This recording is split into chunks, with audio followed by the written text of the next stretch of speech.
nasty circuit and an awesome amount of power from these cars. Their rear engine, flat sixes, fire into life, and we're underway. And there's a staller on the grid. Matty Graham, who's already had a lap taken away from him. And no! He gets collected as well.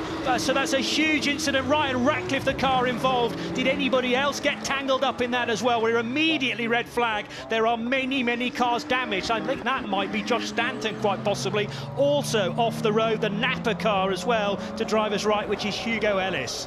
That was a really nasty incident. Matty Graham has stalled on the grid, and the unsighted cars behind have collected him.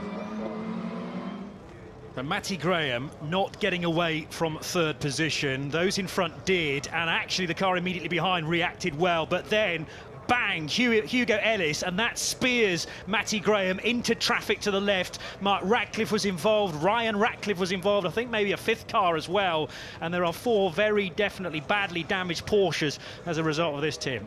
Yeah, it's a really nasty accident because of the incline, and Matty Graham was just on the crest of the flat part of the track. He was completely unsighted by the cars coming up further behind, and there's a lot of damage there to the cars, particularly Mark Radcliffe's car. I can't see that taking any further action. This is on board with Josh Stanton, starting further back. Fortunately, he goes to the left. It all kicks off in front of him. He backs right out of it, and a gap just miraculously opens up in front of him, and he just gets through unscathed.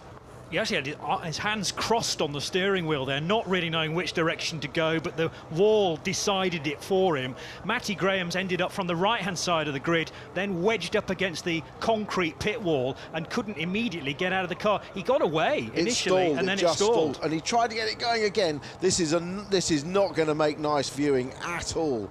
Horrendous looking accident, because the cars from the back, unsighted, are still doing probably 80 miles an hour, 60 to 80 miles an hour by the time they get there. Take 2 of round 7 of the Porsche Carrera Cup Great Britain, then after a terrible start initially, and a number of cars that will not be able to compete in at least this part of the day. There is a race later on today, round 8.